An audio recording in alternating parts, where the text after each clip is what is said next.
ರಾಜ್ಯದಲ್ಲಿ ಮುಂಗಾರು ಕ್ಷೀಣಗೊಂಡು ಬರದ ಛಾಯೆ ಆವರಿಸಿದೆ. ಈಗ ಮುಖ್ಯಮಂತ್ರಿಗಳು ಒಂದು ಪತ್ರ ಬರೆದಿದ್ದರು ಕೇಂದ್ರಕ್ಕೆ. ಈಗ ಅದೇ ರೀತಿಯಾಗಿ ಉಪಮುಖ್ಯಮಂತ್ರಿಗಳಾಗಿರುವಂಥ ಪರಮೇಶ್ವರ್ ಕೂಡ ಪತ್ರ ಬರೆದಿದ್ದಾರೆ. ಒಂದು 42% ಮಳೆ ಕಡಿಮೆ ಆಗಿಬಿಟ್ಟಿದೆ. ಹಾಗಾಗಿ ತೀವ್ರ ಬರಗಾಲ ಎಲ್ಲ ಬಂದಿದೆ. ಹೆಚ್ಚುವರಿ ಅನುದಾನ ನಮಗೆ ಕೊಡಿ ಬೇಗ ಅಂತೇಳಿ ಪ್ರಧಾನಿ ಮೋದಿ ಅವರಿಗೆ, ಗೃಹ ಮಂತ್ರಿಗಳಿಗೆ, ಕೃಷಿ ಮಂತ್ರಿಗಳಿಗೆಲ್ಲ ಪತ್ರ ಬರೆದಿದ್ದಾರೆ. ಬೆಳೆ ನಾಶ ಆಗಿಬಿಟ್ಟಿದೆ, ಕುಡಿಯೋ ನೀರಿನ ಸಮಸ್ಯೆ ಆಗಿಬಿಟ್ಟಿದೆ, ಉದ್ಯೋಗ ಸಮಸ್ಯೆ ಆಗಿಬಿಟ್ಟಿದೆ. ಸೊ ಹಾಗಾಗಿ ಎಲ್ಲದಕ್ಕೂ ಒಂದಿಷ್ಟು ಬೇಗ ಪರಿಹಾರ ಕೊಟ್ಬಿಡಿ ಅಂತ ಅವರ ಆಗ್ರಹ. ಈ ವರ್ಷಕ್ಕೆ ಅದು ಸೂಪರ್ ಎಲ್ ನಿನೋ ಆಗಿದೆ. ನಮಗೆ 42% ಮಳೆ ಕಡಿಮೆ ಆಗಿರ್ಬೋದು. ಉತ್ತರ ಭಾರತದಲ್ಲಿ 72% ಕಡಿಮೆ ಆಗಿದೆ. 240 ತಾಲೂಕುಗಳಲ್ಲಿ 157 ತಾಲೂಕುಗಳು ಕೊರತೆ ಇದೆ. 14 ತಾಲೂಕುಗಳು ತೀವ್ರ ಕೊರತೆ ಇದೆ.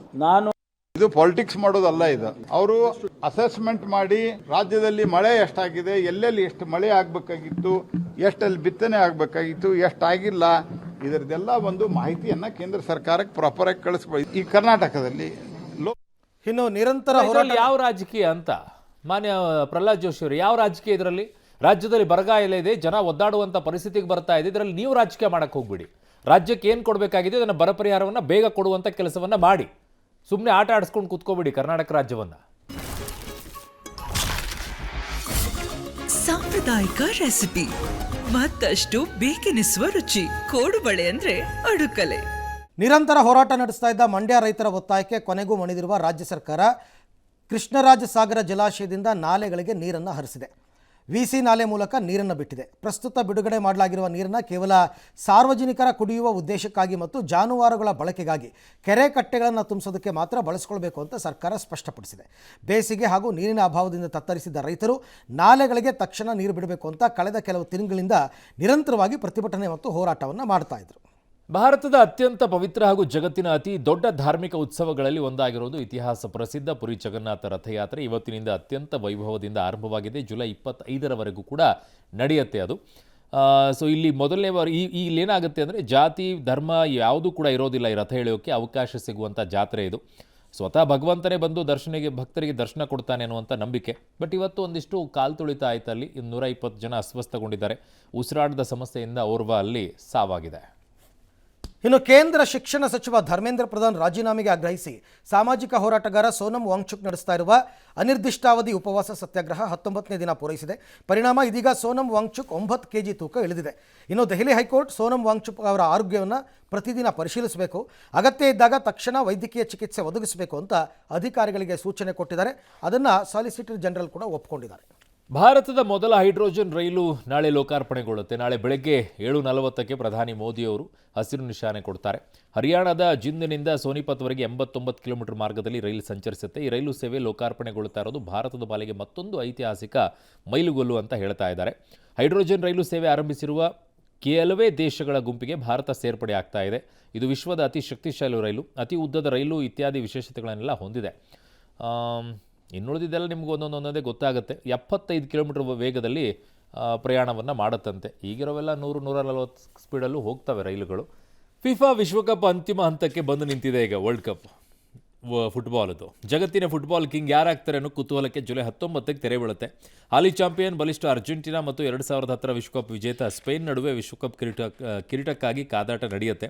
ಅಮೆರಿಕಾದ ಪೂರ್ವ ರುದರ್ಫೋರ್ಡ್ನಲ್ಲಿರುವಂಥ ನ್ಯೂಯಾರ್ಕ್ ನ್ಯೂಜೆರ್ಸಿ ಕ್ರೀಡಾಂಗಣದಲ್ಲಿ ನಡೆಯುತ್ತೆ ಪಂದ್ಯ. ಇಡೀ ವಿಶ್ವವೇ ಕಾದ್ಕೊಂಡು ಕೂತಿದೆ. ಎಲ್ಲರ ಕಣ್ಣುಗಳು ಲಿಯೋನೆಲ್ ಮೆಸ್ಸಿ ಮತ್ತು ಲ್ಯಾಮಿನ್ ಯಮಲ್ ಮೇಲೆ ನೆಟ್ಟಿವೆ.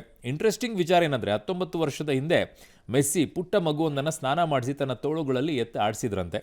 ಆ ಮಗುವೇ ಈಗ ಫಿಫಾ ವಿಶ್ವಕಪ್ ಫೈನಲಲ್ಲಿ ಮೆಸ್ಸಿಗೆ ಎದುರಾಳಿಯಾಗಿ ನಿಂತ್ಕೊಂಡಿದೆ. ಅದುವೇ ಲ್ಯಾಮಿನ್ ಯಮಲ್. ಸೊ ಆ ಮಗು ತನಗೆ ಎದುರಾಳಿಯಾಗಿ ನಿಲ್ತಾನೆ ಅಂತ ಯಾರು ಅಂದ್ಕೊಂಡಿರ್ತಾರೆ? ಯಾರು ಅಂದ್ಕೊಳ್ಳೋದಿಲ್ಲ. ಸೊ 2007ರಲ್ಲಿ ಚಾರಿಟಿಗಾಗಿ ಕ್ಯಾಲೆಂಡರ್ ಫೋಟೋಶೂಟ್ನಲ್ಲಿ ಮೆಸ್ಸಿ ಭಾಗವಹಿಸಿರ್ತಾರೆ. ಬಾರ್ಸಿಲೋನಾ ಆಟಗಾರನ ಸ್ಥಳೀಯ ಕುಟುಂಬಗಳೊಂದಿಗೆ ಜೋಡಿಸುವ ಅಭಿಯಾನ ಅವತ್ತಾಗಿರುತ್ತೆ. ಆಗ ಮೆಸ್ಸಿಗೆ ಈ ಎಮಲ್ ಎಂಬ ಮಗು ಜೊತೆಗೆ ಪೋಸ್ ಕೇಳಲಾಯ್ತಂತೆ. ಮೆಸ್ಸಿ ಆತ್ಮೀಯತೆಯಿಂದ ಮಗುವಿಗೆ ಸ್ನಾನ ಮಾಡಿಸಿ ಆತನನ್ನು ಎತ್ಕೊಂಡು ಫೋಟೋಗಳಿಗೆ ಪೋಸ್ ಕೊಟ್ಟಿದ್ದಾರೆ. ಅಲ್ಲಿ ನೋಡಿ ಆ ದೃಶ್ಯ. ಸೊ 2024ರಲ್ಲಿ ಎಮಲ್ ತಂದೆ ಸೋಷಿಯಲ್ ಮೀಡಿಯಾದಲ್ಲಿ ಈ ಫೋಟೋಗಳನ್ನು ಹಂಚಿಕೊಂಡಿದ್ರು. ಇದೀಗ ಆ ಮಗುವೇ ಮೆಸ್ಸಿಗೆ ಪ್ರಬಲ ಎದುರಾಳಿಯಾಗಿ ನಿಂತ್ಕೊಂಡಿದ್ದಾರೆ. ಎಮಲ್ ಆಟಕ್ಕೆ ಈಗ ಇಡೀ ವಿಶ್ವವೇ ಬೆರಗಾಗಿದೆ.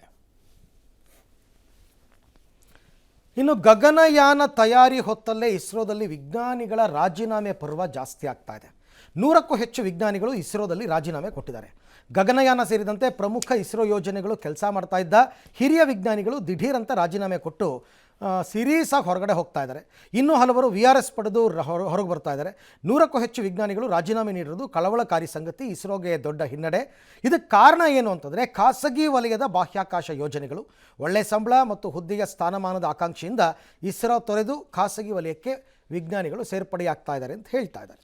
ಸೊ ಇತ್ತೀಚೆಗೆ ಅದು ಏನಾಗ್ತಾ ಇದೆಯಪ್ಪ ಕ್ರೈಮ್ ಅಂತೂ ಹಿಂಗೆ ಆಗ್ತಾ ಇದ್ದಾವ್ರಿ. ಧಾರವಾಡದಲ್ಲಿ ಆಗಿರೋದು ಇದು. ವೈದ್ಯ ದಂಪತಿ ನಡುವಿನ ಕೌಟುಂಬಿಕ ಕಲಹ ಪತ್ನಿ ಕ್ರೌರ್ಯದಲ್ಲಿ ಅಂತ್ಯವಾಗಿದೆ. ಅವರು ಡಾಕ್ಟ್ರು, ಇವರು ಡಾಕ್ಟ್ರೇ. ವೈದ್ಯ ಪತಿಯನ್ನು ಕೊಂದು 11 ವರ್ಷದ ಮುಗ್ಧ ಬುದ್ಧಿಮಾಂದ್ಯ ಮಗುವಿಗೂ ಕೂಡ 3-4 ಬಾರಿ ಚಾಕು ತೊಗೊಂಡು ಚುಚ್ಚಿದ್ದಾಳೆ ಡಾಕ್ಟರ್ ಪ್ರಿಯಾಂಕಾ.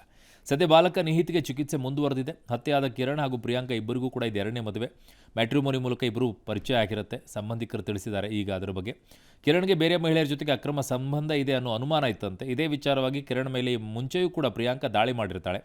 ಅವಾಗ ಅಪಾಯದಿಂದ ಪಾರಾಗಿದ್ರಂತೆ. ಅಲ್ಲದೆ ಮೊನ್ನೆ ರಾತ್ರಿ ಇನ್ಸುಲಿನ್ ಪಡೆದಿದ್ದು ಆಕೆ ಇನ್ನೂ ಸಹ ಸಹಜ ಸ್ಥಿತಿಗೆ ಬಂದಿಲ್ವಂತೆ. ಪೊಲೀಸರ ತನಿಖೆಯೂ ಆಕೆ ಮಾನಸಿಕ ಸ್ಥಿತಿ ಮೇಲೆ ನಿಂತಿದೆ ಅಂತಿದ್ದಾರೆ. ಸದ್ಯ ಆರೋಪಿ ಪ್ರಿಯಾಂಕಾಳನ್ನು ಪೊಲೀಸರು ವಶಕ್ಕೆ ಪಡ್ಕೊಂಡಿದ್ದಾರೆ. ಡಾಕ್ಟರ್ ಕಿರಣ್ಗೆ 10ಕ್ಕೂ ಹೆಚ್ಚು ಬಾರಿ ಚುಚ್ಚಿ ಇರಿದಿದ್ದಾರೆ. ಮಗುವಿನ ಮೇಲೆ 3 ಬಾರಿ ಇರಲಾಗಿದೆ ಅಂತ ಕಮಿಷನರ್ ಶಶಿಕುಮಾರ್ ಅವರು ತಿಳಿಸಿದ್ದಾರೆ. ಇನ್ನು ಬೆಂಗಳೂರಿನ ಬನ್ನೇರುಘಟ್ಟ ರಸ್ತೆಯ ವೀವರ್ಸ್ ಕಾಲೋನಿಯಲ್ಲಿರ್ತಕ್ಕಂಥ ಒಂದು ಪ್ರೈವೇಟ್ ಸ್ಕೂಲಲ್ಲಿ ಒಂದು ಘಟನೆ. 5ನೇ ಕ್ಲಾಸಿನ 12 ವರ್ಷದ ವಿದ್ಯಾರ್ಥಿ ಅರ್ಹನ್ ಪಾಷಾ ತರಗತಿಯಲ್ಲೇ ಕೊಠಡಿಯಲ್ಲಿ ಕುಸಿದು ಬಿದ್ದಿದ್ದಾನೆ. ಜೂನ್ 10ನೇ ತಾರೀಕು ಮಧ್ಯಾಹ್ನ 1 ಗಂಟೆಗೆ ಈ ಘಟನೆ ಆಗಿದೆ. ಆ ಬಾಲಕ ಕುಸಿದು ಬೀಳ್ತಾ ಇರೋದಕ್ಕೂ ಮೊದಲು ಟೀಚರ್ ಹೇಳಿದನಂತೆ ಸುಸ್ತಾಗ್ತಾ ಇದೆ ನನಗೆ ಅಂತ. ಶಾಲಾ ಸಿಬ್ಬಂದಿ ಮತ್ತು ಶಿಕ್ಷಕರು ಸೌಜನ್ಯಕ್ಕೂ ವಿದ್ಯಾರ್ಥಿಯನ್ನು ವಿಚಾರಿಸಿಲ್ಲ. ನಂತರ ಕ್ಲಾಸ್ಗೆ ಬಂದಿದ್ದ ವಿದ್ಯಾರ್ಥಿ ಅಲ್ಲೂ ಕುಸಿದು ಬಿದ್ದಿದ್ದಾನೆ. ತಕ್ಷಣ ಆಸ್ಪತ್ರೆಗೆ ಕರ್ಕೊಂಡು ಹೋಗೋದ್ರ ಬದಲು ಶಾಲಾ ಸಿಬ್ಬಂದಿ 45 ನಿಮಿಷ ಕಾಲಹರಣ ಮಾಡಿದ್ದಾರೆ. ಅಷ್ಟೊತ್ತಿಗೆ ವಿದ್ಯಾರ್ಥಿ ಅರ್ಹನ್ ಉಸಿರು ಚೆಲ್ಲಿದ್ದಾರೆ. ಪೇರೆಂಟ್ಸ್ಗೆಲ್ಲ ಹೇಳಿದ್ರು. ಪಾಪ ಅವ್ರು ಬಂದು ಬೈಕಲ್ಲಿ ಕರ್ಕೊಂಡು ಹೋಗಿದ್ದಾರೆ ಹಾಸ್ಪಿಟ್ಲಿಗೆ ಕರ್ಕೊಂಡು ಹೋಗೋ ಅಷ್ಟೊತ್ತಿಗಾಗಲೇ ಮಗುವಿನ ಜೀವ ಹಾರೋಗಿದೆ ಅಂತ ಹಾಸ್ಪಿಟಲ್ ಹೇಳಿದ್ದಾರೆ. ಶಾಲಾ ಸಿಬ್ಬಂದಿಯ ನಿರ್ಲಕ್ಷ್ಯದಿಂದಲೇ ನನ್ನ ಮಗು ಸಾವನ್ನಪ್ಪಿದೆ ಅಂತ ಪೋಷಕರೆಲ್ಲ ಪಾಪ ಅವಲತ್ಕೊಂಡಿದ್ದಾರೆ. ಶಿಕ್ಷಣಾಧಿಕಾರಿಗಳು ಮಾತನಾಡ್ತಾ ಇಲ್ಲ, ಇನ್ನು ಮುಂದೆ ಇದ್ರ ಬಗ್ಗೆ ಸ್ಟ್ರಿಕ್ಟ್ ಆ್ಯಕ್ಷನ್ ತಗೊಳ್ಳೋದಕ್ಕೆ ನಾವು ರೂಲ್ಸ್ ಜಾರಿ ಮಾಡ್ತೀವಿ ಅಂತ ಹೇಳಿದ್ದಾರೆ. ಇದಂತೂ ಭಯಾನಕವಾಗಿದೆ ಈ ಸ್ಟೋರಿ. ಲಿಫ್ಟ್ನಲ್ಲಿ ಸಿಲುಕಿ ಯುವಕ ದಾರುಣವಾಗಿ ಸಾವನ್ನಪ್ಪಿರುವಂಥ ಘಟನೆ ಬೆಂಗಳೂರಿನಲ್ಲಾಗಿರೋದು. ಧಾರವಾಡ ಮೂಲದ ರಾಜೇಶ್ ಮೃತ ಯುವಕ. ಹೋಟೆಲ್ ಉದ್ಯಮ ಮಾಡುವ ಆಲೋಚನೆಯಲ್ಲಿದ್ದಂಥ ರಾಜೇಶ್ ಇವತ್ತು ಸ್ನೇಹಿತ ಅವಿನಾಶ್ ಮಾಲೀಕತ್ವದ ಹೋಟೆಲಿಗೆ ಬಂದಿರ್ತಾರೆ. ಜಯನಗರದ ದಕ್ಷಿಣ ಉಪಹಾರ ಹೋಟೆಲ್ಗೆ ಆಗಮಿಸಿದ ವೇಳೆ ಲಿಫ್ಟ್ನಲ್ಲಿ ತಲೆಯನ್ನು ಹೊರ ಹಾಕಿಬಿಟ್ಟಿದ್ದಾರೆ. ಇದರಿಂದ ಡೋರ್ನಲ್ಲಿ ತಲೆ ಸಿಲುಕಿ ಯುವಕ ಸಾವನ್ನಪ್ಪಿಟ್ಟಿದ್ದಾನೆ. ಅಯ್ಯೋ ಪಾಪ. ಕಿಮ್ಸ್ ಆಸ್ಪತ್ರೆಗೆ ಮೃತದೇಹವನ್ನು ಶಿಫ್ಟ್ ಮಾಡಿದ್ದಾರೆ. ಪಾಪ ಕುಟುಂಬಸ್ಥರಿಗಂತೂ ಕಷ್ಟನೇ.